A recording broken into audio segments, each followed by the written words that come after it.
Hello and welcome to The Gaggle, where we challenge and, if necessary, destroy media narratives. So, yesterday, to no one's surprise, the Attorney General of the United States, William Barr, handed in his resignation. The only thing that was surprising that he was permitted to resign rather than shown the door. But Trump is like that. He's often quite generous in allowing people to resign before kicks them out. Um, he had no business staying on. He had lost the trust of his boss. He had let him down on many different issues, many vital issues. He had undercut him with all his pronouncements, and he really had to go.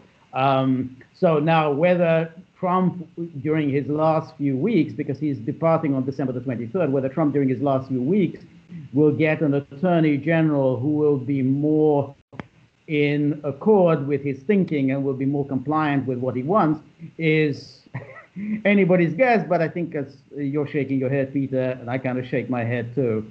But nonetheless, Barr had to go, and I think it's a good thing that he's gone. What's your take? Yeah, I have very, very strong mixed feelings about it. I mean, more than anything else, like you, I'm disappointed because the first part of his tenure was quite promising, and I really liked his, no nonsense, balls and strikes talk. I mean, it was so refreshing. Okay, it was really refreshing, and I really liked how he would not be cowed by these primitive, minuscule thinking Congress people. I mean, they were just, political pygmies around him. I mean, they never got one thing past him ever, ever. However, commenting or not commenting on the Biden affair, I think that is so terribly complicated because he did what an attorney general should do. He was not being Comey, okay? And of course, George, deep down, my anger is so visceral. Is that what they did to Trump, and Barr said no. I'm not going to go down that path, but it's painful. It's really painful considering the constellation of forces against the sitting president, and this was his opportunity. So, I mean, and the interesting thing is here. I mean, if you really think about it, you got to compliment Barr is that his DOJ was sealed tight. There weren't any leaks to the media, unlike the Comey regime was leaking left and right and center. But it was amazing. I mean, from what I understand, Barr was made fully aware in the spring of what was going on here, and it didn't slip out. So that's something to say. I mean, it's kind of weird because I think this should have been part of the campaign. I think a lot of people feel that way right now. But in a way, I think he stuck to his guns. Commenting on the election, commenting on the election outcome. I thought that was really inappropriate because he should have kept the same rule that I just complimented him for. Right. Keep your, mum's the word, but he was almost cavalier. I know when you saw it, I was shocked. I mean, I was really almost as shocked as I was when Jim Comey was, saying that there was going to be no prosecution of Hillary Clinton when he had no right as head of the FBI to make one judgment or another. Loretta Lynch should have done that. So, right. Barr didn't. He had a set of standards, but he deviated from them, and I think it hurt him. Go ahead. Right. That's exactly the point, which is that he's maintaining. You just pointed this out. He's maintaining a kind of double standards. He maintains discretion about the Biden investigation at a time when it was irresponsible of him to maintain the discretion, because that was at the time when there was the impeachment investigation. Remember, the gravamen of the charge against Trump on the part of the Democrats is that he was digging up dirt, digging up malicious lies about Biden from Ukraine. Barr knew perfectly well that this was not dirt, this was not lies, that there was a lot of substance to what Trump was inquiring about in his telephone call with Zelensky. And if you remember, in that phone call, Trump said, coordinate with Barr. He actually used Attorney General Barr, coordinate with him. Don't just sort of, this isn't a back channel to me here in the Oval Office. You'll coordinate with Barr. Yet Barr said nothing at the time. He didn't have to go public. He could have gone to Congress, briefed the congressional leaders, the committee chairman, and saying, yeah, there is something here, there is substance here. He had no business maintaining a silence at the time when that could have brought the catastrophic, catastrophic for the country, impeachment to an end. And it was catastrophic because, of course, during that time, the United States wasn't looking out for the arrival of the virus. So basically, for 2 crucial months, the United States was sort of absent without leave. Well, help me with my memory here. I can remember one time that Comey was in front of one of the committees, and he made the claim that, I don't know if he himself did it or one of his deputies, but there was a story in the New York Times, and he said that they very rarely comment on media stories, but there was one story that they just thought went way too far, and they said, look, that this is not true, okay, simply not true. And it was a singular time. I can't remember any other occasion where he said that while he was leaking left and right. Okay, so I mean, you're right. I think you actually have the solution right there. He could have just gone to the Gang of Eight and just say, hey, look. Okay, I mean, well, I'm not going to interfere in your impeachment process because that is a congressional issue. This is what you people do. It's not my job. However, some of these claims that are being made about the Biden family, there's some substance to it. It's confidential. You have to keep it to yourself. But there are certain times where you have to do that. Barr didn't do that, and as a matter of fact, he did it in the wrong time. Okay, in different situations. That's right. And then you've got the other thing, which is the election. Now, it's hard for me or for anyone else to understand how information about the Biden family influence operation can be kept confidential when this is an issue that the American people, first of all, should know about, that this is the candidate for the presidency is engaged in this. B, this could well lead to the removal of Biden in very short order. So therefore, the people who thought they were voting for Biden will be quite surprised to learn, and it's quite likely, quite surprised to learn in a couple of months that actually they're not getting a Biden presidency, they're getting a Harris presidency. So he essentially misled, his silence led to the American people not being fully informed of something they should be informed about. This is a serious business in an election. This isn't sort of Monica Lewinsky or Paula Jones or Bill Clinton's sexual shenanigans, where you could argue, okay, maybe the public didn't need to know about that. This is something very important, and it involves national security issues, not just personal influence operation. It's national security issues since it involves China. His silence, I think, is really unforgivable. And the next indictment, I'm afraid, is what happened to the Durham report. Exactly. I mean, what happened there? Yeah, absolutely. Okay. I mean, it's something that you and I have had very deep suspicions from the very beginning, is that the deep state always wins. Okay, they always get a pass. And this is just a gateway now where, go ahead, meddle in domestic politics. There's no downside. You can get away with it. That's the worst of all of this. This is the worst of it all. Look, if we could always get another president, okay? I mean, I'm trying to, think, kind of, broad scale here. But if basically you're giving a nod to the operatives in the deep state that you can do this without any consequences, that is the worst path we can possibly get on. We're on that path. This was an opportunity to say, no way. Hey, okay, all right. We got to get the tentacles of the Clintons out of this. We got to get this poison out of our politics here. And Obama, an abysmal president and totally abusive of his powers. I mean, I'm willing to say right here now, the most corrupt president in American history. Okay, and He's an executive over at Netflix, selling his ridiculous books, and and lecturing us from Martha's Vineyard. Okay, this is the wrong result here. All right, but let's kind of go first circle. I mean, like I said, I feel very, very torn. I can understand what Barr did when he did it. It just that I thought he had more finesse. He could have been able to right the ship without breaking the rules, and that's what talent and intelligence is all about.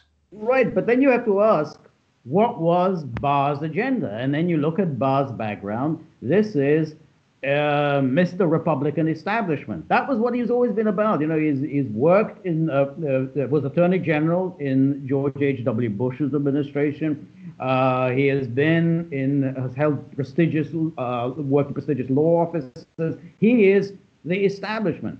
And then you have to wonder, was he really part of the Republican establishment attempt to oust Trump?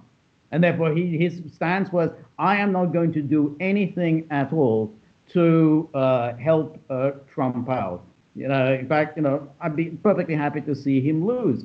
So while in the early days when he brought the Mueller investigation to an end, he may have been doing that in order to help the GOP. From that moment on, he said, hey, I'm not going to do anything, not going to lift a finger to help out Trump. And I think that it may be just like, the rest of the Republican establishment, like, where's Mitch McConnell in all this battles at the moment? They're just basically sitting on their hands. In a kind of an odd way, I hope you're right. I hope that's the reason. Will we ever really know the reason? Will he write a memoir or something like that? Of course, there was Ray McGovern has a very excellent piece right now over at antiwar.com. I well imagine it's at Consortium News as well. He's asking the same questions we're asking. What happened? Did he change? Did something happen? Or does he know something of other things that influence his opinion? Now, I'm going in the weeds there, okay, granted.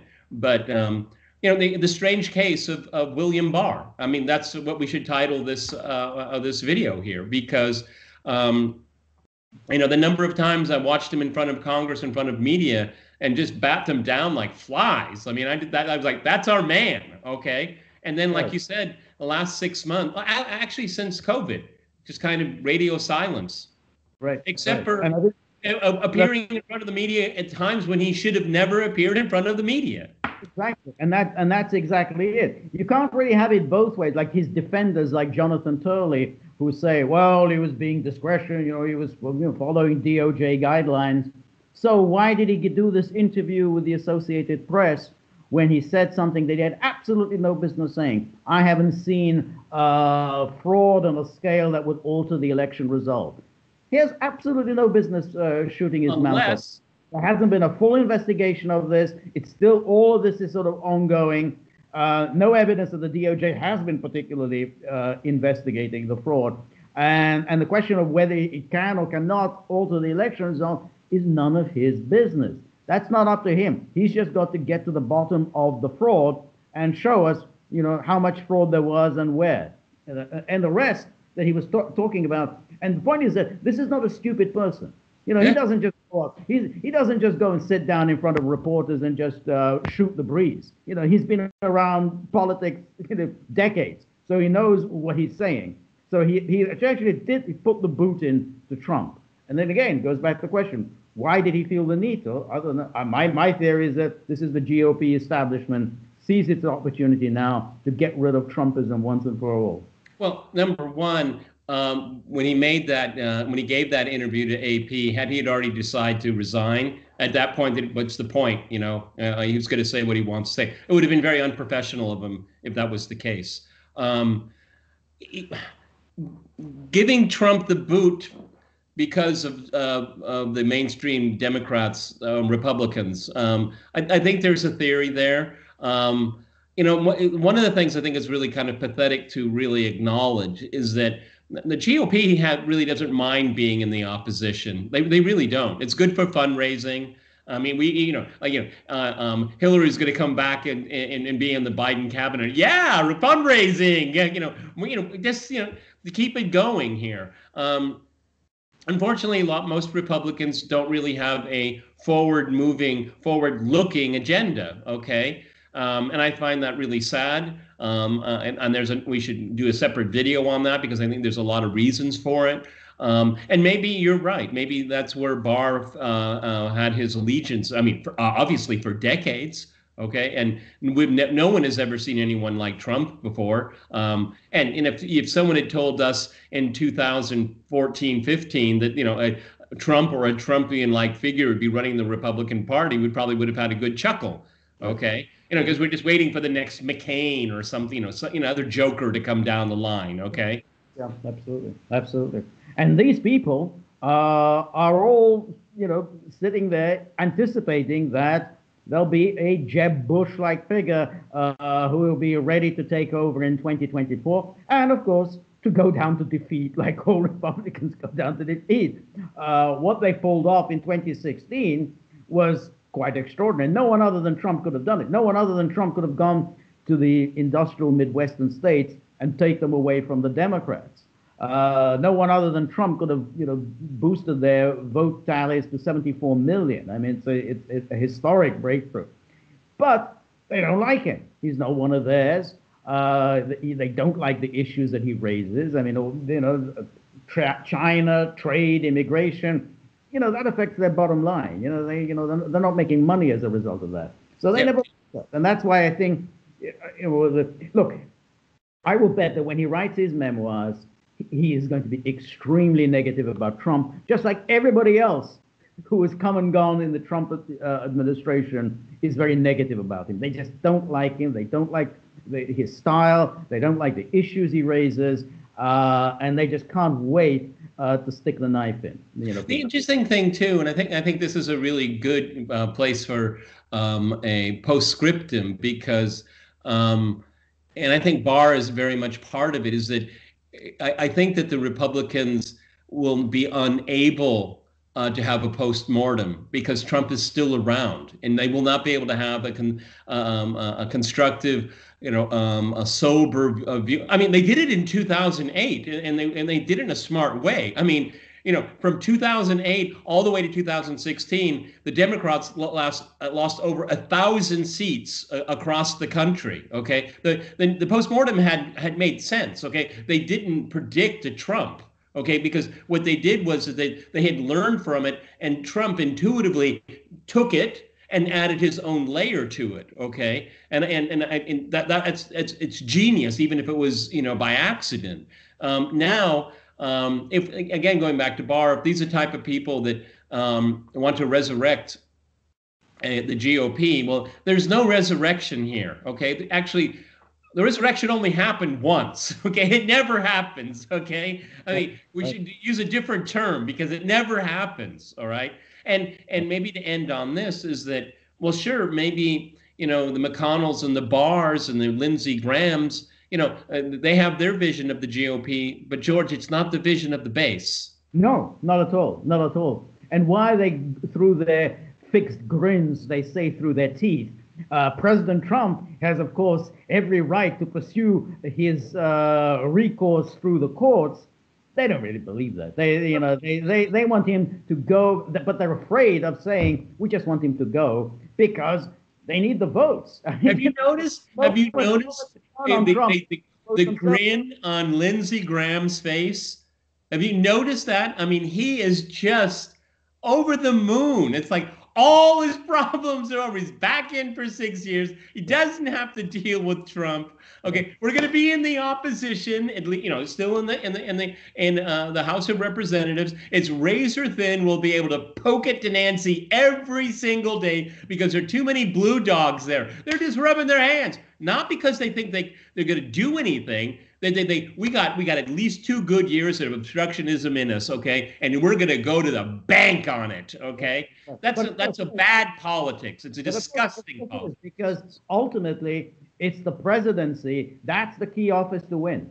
Because, Obama, as you say, during the Obama years, the Democrats were losing, in the House, they were losing in the Senate, they were losing in the state legislatures. But Obama could still do a great deal because he has the office. You can do a great deal holding that office. If you don't have the presidency, you can't run the country. I mean, other Republicans have tried it. Newt Gingrich tried it. He thought that he could run the country from the speakership. You can't do it. It's the president. Do they want to? Powers. Do they really want to win? I think that's a serious question. I don't think so, or at least they don't know how to do it. They haven't figured out how to cobble together a set of issues that has any kind of appeal other than to the Chamber of Commerce. They know how to appeal to the Chamber of Commerce. They don't know how to appeal to the public. Exactly. And that's exactly what the Supreme Court is as well. Yeah. It's what the Chamber of Commerce. See, so many people don't understand. You know, that the Supreme Court's a pretty busy place, but you only hear about the cultural wars there.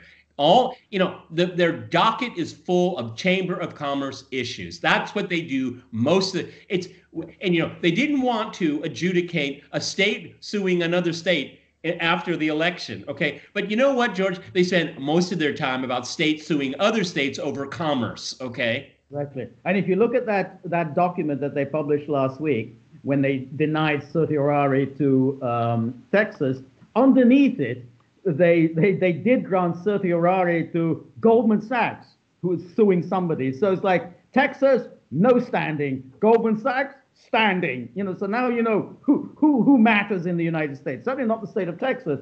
Goldman Sachs, that matters, and they're plaintiffs against somebody or other. I'm very heartbroken about all of this. Okay, I mean, it was, Trump is Trump, and he's, a force of nature and a very complicated character. But William Barr, I mean, I thought I'd figured him out, and I was wrong. And I'm really disappointed in him, and I'm disappointed in myself. Yeah, well, we should have we should have looked more carefully at his background. This is a guy. He's a Bushie. He was with George H.W. Bush. He goes all the way back to 1992, long time ago. So yeah, he was never going to support Trump. Look, he was never, he did what he needed to do, and then when basically he thought it was time to push Trump out of the door, he helped push him out of the door. That's who he was. And we were a bit naive in thinking that he might be someone else. Yeah, and I guess we're both naive that Durham will ever, any of his work, will ever come to life. Because at the very minimum, and I think Trump would have expected it, is that publish a goddamn report. All right, you're not going to indict anyone. You're not going to prosecute anyone. Fine, publish a report as to what happened. And you've had plenty of time to be able to put together a report. What's interesting is that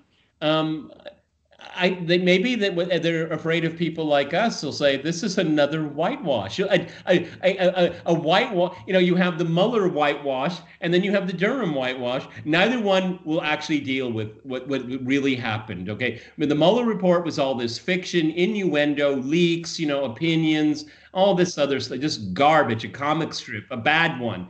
Yes. So and I don't think Durham has, and maybe I have to say it now, Barr, they don't have the guts to actually reveal what happened and to say we'll just punt. Okay, right. It destroyed a presidency. They destroyed a re-election because everybody punted.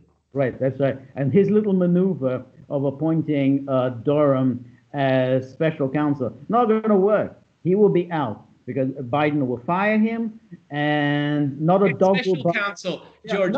I don't know what Barr is thinking right now, but if you look at the special counsel description, it has to be somebody outside of government. And so any attorney general that comes in January is going to say, well, our statute says it has to be someone from outside of government. Durham's inside of government. Bye. But that's the whole point. They abandoned the old special counsel statute, whereby he was an outsider and therefore financed by Congress. So therefore the Justice Department couldn't touch him. They abandoned that.